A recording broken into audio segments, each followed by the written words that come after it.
Hello बच्चा party, welcome to वेदनम academy. तो बच्चों, आज के इस वीडियो में हम टाइप्स ऑफ वेक्टर पढ़ने वाले हैं। इसके पहले हम वेक्टर्स का इंट्रोडक्शन पढ़ चुके हैं। अभी हम पढ़ेंगे टाइप्स ऑफ वेक्टर्स। ओके, तो इसके पहले हम क्या पढ़ चुके हैं, थोड़ा सा इंट्रोडक्शन में दे देता हूं। इसके पहले हम फिजिकल क्वांटिटी के बारे में पढ़ चुके हैं। फिजिकल क्वांटिटी क्या होता है? Physical quantity any quantity that can be measured and that follows laws of nature. मतलब कि वो सारे क्वांटिटी जिसे हम मेजर कर सकते हैं बाय एनी इंस्ट्रूमेंट या बाय एनी इंस्ट्रूमेंट, उसको बोलते हैं फिजिकल क्वांटिटी। और जो लॉज ऑफ फिजिक्स को, लॉज ऑफ नेचर को फॉलो करता है। ओके, जो चीज़ें हो रही, जैसे कि यहाँ से पेन को मैं लिफ्ट किया, नीचे आ रहा है, तो क्या है? ये लॉज ऑफ नेचर, मतलब नेचर के अकॉर्डिंग ये फॉलो हो रहा है, उसको बोलते हैं हम लोग फिजिकल क्वांटिटी। ओके, इसके बाद हम पढ़े थे टाइप्स ऑफ फिजिकल क्वांटिटी में दो तरह के फिजिकल क्वांटिटी होते हैं। एक होता है हमारा स्केलर और दूसरा होता है वेक्टर। स्केलर्स मतलब क्या होता है? जिनके पास सिर्फ मैग्नीट्यूड, वैसे फिजिकल क्वांटिटी जिनके पास सिर्फ मैग्नीट्यूड होता है, जैसे कि डिस्टेंस, मास, टाइम। अच्छा, वेक्टर्स में क्या आया था? वैसे फिजिकल क्वांटिटी जिनके पास मैग्नीट्यूड के साथ साथ डायरेक्शन भी होता है। जैसे इसके एग्जांपल्स थे हमारे, पहले ये मैग्नीट्यूड के साथ साथ ये डायरेक्शन भी होता है, तो पहले हम ये लिख लेते हैं, magnitude plus direction. Magnitude plus direction, ये कहाँ की बात है? क्लास 9th की बात है। क्लास 9th में हम ऐसा पढ़ते थे, ठीक है। और ये क्या होना चाहिए? Follows vector law of addition. Vector law of addition मतलब कि वैसा फिजिकल क्वांटिटी जिसके पास मैग्नीट्यूड हो, डायरेक्शन हो और जो वेक्टर लॉ ऑफ एडिशन को फॉलो करे, उसको हम वेक्टर बोलते हैं। सिर्फ मैग्नीट्यूड और डायरेक्शन होना काफ़ी नहीं है, मैग्नीट्यूड डायरेक्शन के साथ साथ वेक्टर लॉ ऑफ एडिशन को फॉलो वो करना चाहिए, तभी जाके वो वेक्टर हो जाएगा, ठीक है। जैसे इसका एग्जांपल हम लोग डिस्प्लेसमेंट पढ़े थे। डिस्प्लेसमेंट और क्या था? वेलोसिटी था। लास्ट क्लास में, लास्ट वीडियो लेक्चर में हम पढ़ चुके हैं ये सब। और एक्सेलरेशन था, एक्सेलरेशन, फोर्स, बहुत सारे एग्जांपल्स हैं। फोर्स। अच्छा, कुछ ऐसे फिजिकल क्वांटिटी भी होते हैं जो जिनके पास मैग्नीट्यूड भी होता है, डायरेक्शन भी होता है, लेकिन जो वो वेक्टर लॉ ऑफ एडिशन को फॉलो नहीं करते हैं, जैसे कि करंट, इलेक्ट्रिक करंट। क्या? Electric current. ये एक स्केलर क्वांटिटी होता है। यहाँ पे क्या है? मैग्नीट्यूड भी है, डायरेक्शन भी है, लेकिन वेक्टर लॉ ऑफ एडिशन को फॉलो नहीं करता है ये, so this is scalar quantity. हाँ, करंट हमारा क्या है? स्केलर क्वांटिटी है।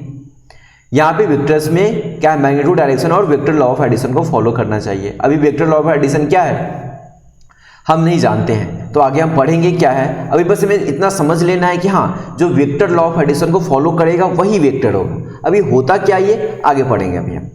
ओके, यहाँ तक हम लोग लास्ट लेक्चर में पढ़ चुके हैं। अभी इसके बाद हमें पढ़ना है टाइप्स ऑफ वेक्टर, जो हमारा टॉपिक है टाइप्स ऑफ वेक्टर, वो हमें पढ़ना है। तो चलो, टाइप्स ऑफ वेक्टर्स। तो सबसे फर्स्ट है हमारा इक्वल वेक्टर्स। इक्वल वेक्टर्स, तो अभी मैं क्या बताया? किसी भी वेक्टर में मैग्नीट्यूड एंड डायरेक्शन होता है, मतलब मैग्नीट्यूड तो होगा ही और डायरेक्शन भी होगा। तो इक्वल मतलब क्या है? मतलब इक्वल मैग्नीट्यूड और सेम डायरेक्शन। ऐसे दो वेक्टर्स, ये एक वेक्टर है, मान लेते हैं ये ए है, सेकेंड वेक्टर है B, this is vector B. तो क्या है? वैसे दो वेक्टर्स, या फिर इससे ज्यादा भी हो सकते हैं, 3, 4, 5, 6 कुछ भी हो सकते हैं। वैसे दो वेक्टर्स या दो से ज्यादा वेक्टर्स जिनके पास इक्वल मैग्नीट्यूड हो और सेम डायरेक्शन हो। अच्छा, तो ये लाइन ड्रॉ करने से हमें मैग्नीट्यूड कैसे पता चलेगा, हम अंतर्यामी तो है नहीं कि लाइन ड्रॉ कर लेगा और मैग्नीट्यूड पता चल जाएगा। तो इसके लिए मैं लास्ट वीडियो लेक्चर में बता चुका हूं कि this length of vector represents magnitude of vector. Okay, तो हमें दिख रहा है, चलो अभी इक्वल लग रहा है, this length is equals to this length. Okay, तो length of vector represents magnitude of vector and direction represent direction of vector. ठीक है, तो ये लेंथ इक्वल है, ये लेंथ इक्वल है, मतलब कि मैग्नीट्यूड दोनों वेक्टर्स की इक्वल है, ए एंड बी के मैग्नीट्यूड इक्वल है और दोनों एक ही डायरेक्शन में जा रहा है, वो डायरेक्शन भी सेम हो गए। तो ऐसे और भी वेक्टर्स हम ड्रॉ कर सकते हैं। एक और वेक्टर आ गया सी, तो क्या है, टू और more vectors having equal magnitude and same direction, एक ही इक्वल मैग्नीट्यूड के हो और एक ही डायरेक्शन सेम डायरेक्शन में जा रहे हैं, वैसे वेक्टर को हम बोलते हैं इक्वल वेक्टर। क्या है, टू और more vectors having equal magnitude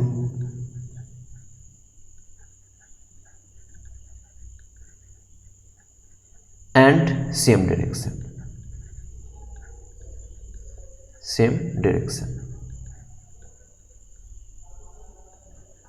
वैसे दो वेक्टर्स जिनके पास इक्वल मैग्नीट्यूड और सेम डायरेक्शन है उनको बोलते हैं हम लोग इक्वल वेक्टर्स। ओके, नेक्स्ट है हमारे, हमें पढ़ना है negative of a vector. Negative of a vector, negative of a vector. Okay, तो चलो ये एक वेक्टर ए है, इसके पहले हम लोग स्केलर्स पढ़ चुके हैं। स्केलर्स में क्या होता है, जैसे कि कोई नंबर 2 है तो इसका निगेटिव करना है तो -2, कोई नंबर 10 है इसका माइनस करना है -10 लिख देंगे। लेकिन वेक्टर में क्या डायरेक्शन भी है, मैग्नीट्यूड को तो चलो माइनस कर देंगे, इसका मैग्नीट्यूड मान लेते हैं 10 मीटर है, 5 मीटर है, 2 मीटर है, 3 मीटर, कुछ भी है ये, तो लेंथ को तो हम ठीक है समझ लेंगे, लेकिन ये डायरेक्शन का क्या करने वाले हैं हम लोग। तो डायरेक्शन के लिए क्या है, निगेटिव ऑफ वेक्टर, मतलब क्या है कि वैसे वेक्टर्स, निगेटिव ऑफ वेक्टर मतलब इस वेक्टर का हमें निगेटिव करना है तो क्या करेंगे कि इसी मैग्नीट्यूड का जस्ट इसके अपोजिट डायरेक्शन में, अपोजिट डायरेक्शन मतलब कि ये डायरेक्शन, जस्ट इसका opposite, this is -a vector, this is called -a vector, मतलब कि ये एक वेक्टर है ए और इसके जस्ट अपोजिट डायरेक्शन में एक ड्रॉ कर देंगे। हाँ, लेकिन क्या है कि ये इक्वल लेंथ का होना चाहिए और अपोजिट डायरेक्शन, मतलब equal length, equal magnitude and opposite directions, इसे बोलेंगे दिस इज -a। अगर ये हमारा वेक्टर है b तो दिस विल बी -b, ये हो जाएगा हमारा -b। अगर ये वेक्टर है c, this will be -c। मतलब कि ऐसा नहीं है कि this direction is plus positive, this direction is negative, ऐसा कोई कन्वेंशन जैसा कुछ नहीं है। अगर ये हम पॉजिटिव लेते हैं तो दिस इज निगेटिव, मतलब कि इसका निगेटिव ड्रॉ करना है तो इस वेक्टर के लिए दिस इज -a। ये अगर c है, दिस इज -c। ओके, मतलब कि जो भी वेक्टर है, ये थोड़ा सा टेढ़ा हो गया, हम सीधा कंसीडर करेंगे, हम क्या है, जो भी वेक्टर है उसके जस्ट अपोजिट डायरेक्शन में जो वेक्टर होगा that vector will be negative of the vector. ठीक है, ये हमारा ये a माइनस है, कोई भी वेक्टर ऐसा है, दिस इज वेक्टर d, तो this will be vector -d, this will be vector -d। अगर ये वेक्टर d है, this will be equal magnitude लेकिन जस्ट अपोजिट डायरेक्शन। ठीक है, अगर हम मुझे किसी भी वेक्टर का निगेटिव ड्रॉ करना है तो क्या करना है, इक्वल मैग्नीट्यूड और जस्ट अपोजिट डायरेक्शन में ड्रॉ कर देंगे, that will B negative of a vector. Okay, next है हमारा, ये सेकंड टाइप है। थर्ड टाइप क्या है, parallel vectors. Parallel vectors, parallel vectors. Okay, तो हम पैरेलल लाइंस पढ़ चुके हैं। क्या है, दो लाइंस जो कभी मिलती नहीं है, बहुत सारी चीजें हम पढ़ चुके हैं। तो क्या है, ऐसे ही दो वेक्टर्स, एक वेक्टर ए है, दूसरा वेक्टर बी है, पैरेलल वेक्टर्स हैं। पैरेलल वेक्टर्स मतलब क्या है, दो वेक्टर या फिर दो से ज़्यादा भी वेक्टर हो सकते हैं, 3 4 5 कुछ भी वेक्टर्स हो सकते हैं, बस क्या है पैरेलल टू ईच अदर, मतलब कि सेम डायरेक्शन में जा रहे हैं। 2 vectors are in same direction are called parallel vectors. Okay, यहाँ पे जरूरी नहीं है कि मैग्नीट्यूड इक्वल हो जाए, पैरेलल में ऐसा कोई इक्वल अगर ये मैग्नीट्यूड दोनों वेक्टर ए और बी का मैग्नीट्यूड भी इक्वल हो जाता है, मतलब क्या हो जाएगा, वो इक्वल वेक्टर हो जाएगा। लेकिन पैरेलल वेक्टर मतलब कि 2 और more vectors in same direction is called parallel vectors. क्या है, 2 और मोर वेक्टर्स, 2 और more vectors in same direction, in same direction is called parallel vectors, parallel vectors। बस ये क्या है, कुछ भी मैग्नीट्यूड हो सकता है, ये भी ड्रॉ कर सकते हैं हम। दिस इज वेक्टर सी, ये हमारा सी है, मतलब कि एक ही डायरेक्शन में होना जरूरी है, मैग्नीट्यूड कुछ भी हो, that will be parallel vectors. Next है anti parallel vectors. Anti parallel vectors. Okay, अब एंटी पैरेलल वेक्टर्स में क्या है, कॉमन सेंस की बात है, जो कि बहुत कॉमन होता है हमारे बीच। This is vector A, this is vector B. क्या है यहाँ पे ए और बी क्या है कि एक अनइक्वल मैग्नीट्यूड है, मतलब मैग्नीट्यूड की बात ही नहीं करनी है। यहाँ पे हमें क्या करना है, ए वेक्टर है बी वेक्टर है, जस्ट अपोजिट डायरेक्शन में, they are called anti parallel vectors. क्या है, ए और बी दोनों जस्ट एक दूसरे के अपोजिट डायरेक्शन में, तो एंटी पैरेलल वेक्टर्स हैं। ये पैरेलल के just opposite anti parallel vector हो गया। 2 और मोर वेक्टर्स, 2 और more vectors in opposite direction, in opposite direction is called anti-parallel vectors, anti-parallel vectors। Okay, ये है हमारे एंटी पैरेलल वेक्टर्स। अच्छा, यहाँ पे क्या है, अगर ये दो वेक्टर पैरेलल की बात करें तो इनके बीच में एंगल क्या हो जाएगा, सिंपल सा, this is vector A, this is vector B, नीचे वाला ए है and this one is B, तो क्या इनके बीच में एंगल क्या हो जाएगा, 0 डिग्री। ओके, अगर दो एंटी पैरेलल वेक्टर की बात करें, इनके बीच में एंगल क्या हो जाएगा, थीटा इक्वल्स टू 180 डिग्री। हमेशा ही क्या है, ए बी, क्या जैसे दो लाइन है ना, this line is A, this line is B, क्या इनके बीच में एंगल 180 डिग्री। और एक ये है और इसी पे इसी के साथ दूसरा वेक्टर जा रहा है, हम ऐसे ड्रॉ कर सकते हैं, this is vector B, this one is A, this one is B, इनके बीच में एंगल कितना हो जाएगा, थीटा इक्वल्स टू 0 डिग्री, और यहाँ पे क्या हो जाएगा, 180 डिग्री, 180 डिग्री। हमेशा याद रखना है हमें, पैरेलल वेक्टर से तो एंगल कितना हो जाएगा 0, और एंटी पैरेलल वेक्टर से तो एंगल कितना हो जाएगा 180। ठीक, इसके बाद है कोलिनियर वेक्टर्स। नंबर कितना है हमारा 5, collinear vectors. Collinear vectors, collinear मतलब कि को मतलब एक, लीनियर मतलब लाइन, वैसे वेक्टर्स जो एक ही लाइन में हो, एक ही लाइन के अलॉन्ग हो, उनको बोलते हैं कोलिनियर वेक्टर्स। अब क्या है, अब बचपन की बातें थोड़ा सा याद कर लेते हैं। दिस इज कॉल्ड लाइन, जो दोनों डायरेक्शन में जा रहा है that is called line.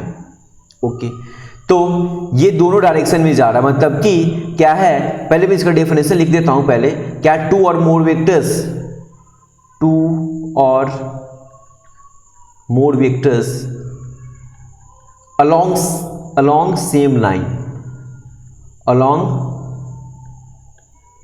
same line is called collinear vectors, collinear vectors। कैसे, अब देखो जरा, अगर कोई वेक्टर हमारा a है, अगर कोई वेक्टर हमारा a है, this is vector a, okay, this is vector b, ए और बी एक ही लाइन की, ये लाइन इधर भी जा रहा है और ये लाइन इधर भी जा रहा है, हमें क्या लगता है ना, एक ही लाइन के लॉन्ग मतलब एक ही डायरेक्शन में, हम कैसा सोच लेते हैं, ऐसा और ऐसा। ऐसा नहीं है, क्या है, ये वेक्टर और ये वेक्टर जस्ट एक दूसरे के अपोजिट डायरेक्शन में जा रहे हैं, बट हम किसकी बात कर रहे हैं, लाइन की बात कर रहे हैं। लाइन इधर भी जाता है, लाइन इधर भी जाता है, हाँ लाइन इधर भी जाता है, लाइन इधर भी जाता है, तो ये एक ही लाइन के अलॉन्ग है ना, ये वेक्टर ए वेक्टर इस लाइन के अलॉन्ग है और बी वेक्टर भी इसी लाइन के अलॉन्ग है, तो क्या हो जाएगा, दोनों हमारे कोलिनियर वेक्टर्स हो गए, मतलब ये क्या है, एंटी पैरेलल वेक्टर्स। अच्छा, एक और लाइन अगर हम ड्रॉ कर दें, एक और वेक्टर ड्रॉ करें,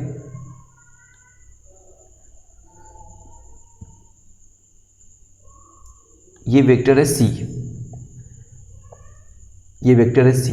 अब क्या है, ये वेक्टर इधर जा रहा है और ये भी इधर जा रहा है, दोनों एक ही लाइन के अलॉन्ग है, तो क्या है, ये पैरेलल वेक्टर्स हो गए, ये एंटी पैरेलल, और ये फिर ये एंटी पैरेलल हो गए, तो ये क्या है, anti parallel parallel anti parallel, मतलब anti parallel and parallel vectors are called collinear vector. क्या है, मतलब एंटी पैरेलल और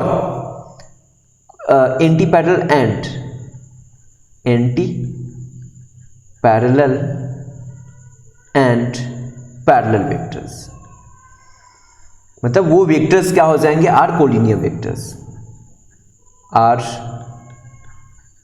कोलिनियर। वो कैसे वेक्टर्स हैं, कोलिनियर वेक्टर्स।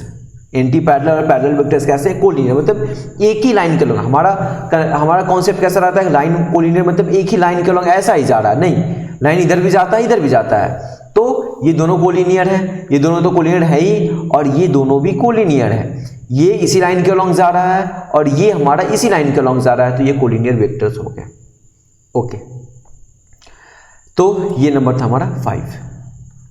इसके बाद है null vector. Null vector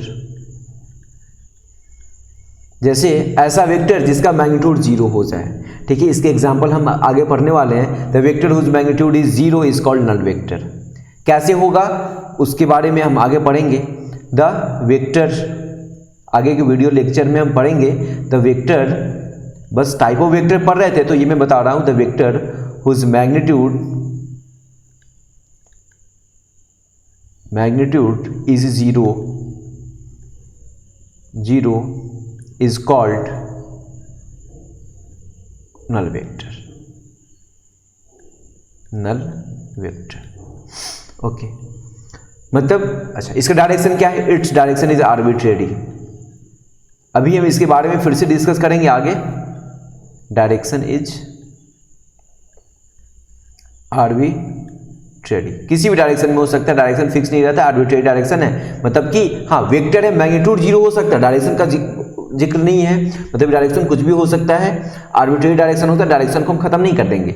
vector है मतलब डायरेक्शन होना ही है, ठीक है। इसके बारे में आगे डिस्कस करेंगे हम आगे के वीडियो लेक्चर्स में। अभी क्या है, question number type number 7 and last, coplanar vectors. Coplanar vectors क्या है, वैसे वेक्टर्स जो एक ही प्लेन में, अब प्लेन का मतलब एरोप्लेन है क्या, नहीं, हम लोग पढ़े हैं X Y Z plane, this is X, this is Y, ऐसा मान लेते हैं, और ये दिस इज मान लेते हैं ये जेड है। ये क्या है, this is X axis, this is Y axis और जेड एक्सिस। जैसे ऐसे एक्स एक्सिस वाई एक्सिस, जैसे ये हम वाई एक्सिस मान लेते हैं, this is my thumb is Y axis and this is Z axis, ठीक है। जैसे यहाँ पे चलो ये डब्बा है हमारे पास, ये डब्बा है हमारे पास, तो क्या है कि इसका ये हमारा मान लेते हैं ये एक्स एक्सिस, ये वाई एक्सिस, और ऑब्वियसली ये पीछे भी जा रहा है तो जेड एक्सिस है। क्या ये हमारा ये एक्स एक्सिस, वाई एक्सिस और ये हमारा जेड एक्सिस, ठीक है। कंडीशन क्या है, एक्स वाई जेड तीनों एक दूसरे के परपेंडिकुलर है। क्या कंडीशन, एक्स वाई जेड एक दूसरे के परपेंडिकुलर है। अच्छा, ऐसा कोई नेसेसरी नहीं है कि यही एक्स होगा, यही वाई होगा, यही जेड होगा।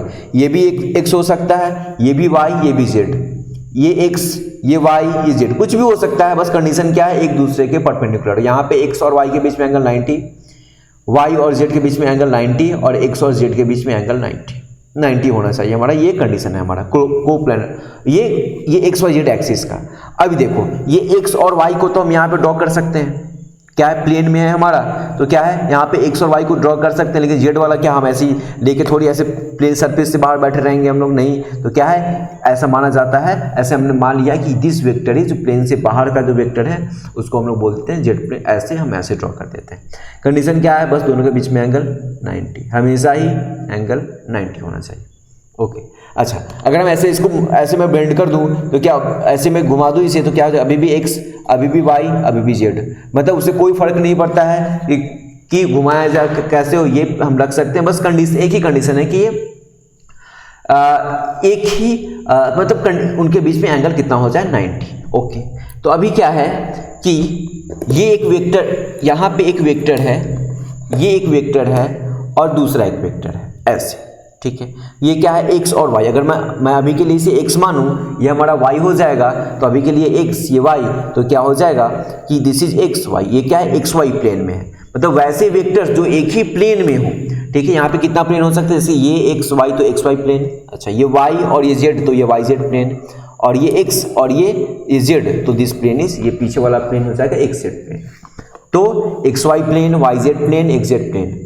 अब हमसे क्या बोला जा रहा है कि एक्स वाई जेड, सिर्फ एक्स वाई जेड में ना हो के किसी एक ही प्लेन में हो, तो उसको बोलते हैं, जैसे कि एक्स वाई प्लेन है, तो मानिए एक वेक्टर यहाँ पे है, दूसरा वेक्टर यहाँ पे है, this vector is A, this vector is B, ज्यादा भी हो सकता है, बस एक ही प्लेन में, टू और more vectors in same plane, two और मोर वेक्टर्स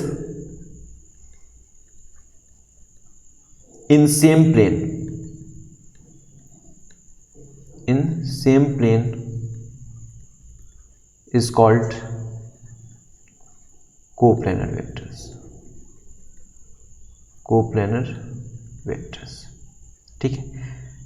तो ये कुछ टाइप्स ऑफ वेक्टर्स थे, 7 टाइप्स ऑफ वेक्टर्स पढ़ चुके हैं। इसके बाद हम नेक्स्ट वीडियो लेक्चर में एडिशन ऑफ वेक्टर पढ़ेंगे, फिर सब्ट्रैक्शन ऑफ वेक्टर, बहुत सारा कुछ आने वाला है, आईजे के फॉर्म आएगा, बहुत सारा कुछ आने वाला है। अभी तो ये मैथमेटिकल फिजिक्स का मैथमेटिकल पार्ट है, इसके बाद जब हम फिजिक्स में जाएंगे तो हम देखेंगे चमत्कार, फिजिक्स को एकदम आसान करके कैसे पढ़ सकते हैं, वो हम यहाँ पे देखेंगे। ओके, तो आज के वीडियो लेक्चर में इतना रहने देते हैं, मिलते हैं नेक्स्ट वीडियो लेक्चर में, तो बाकी addition of vector, subtraction of vector, ये पार्ट हम कंप्लीट करेंगे। Okay, thank you.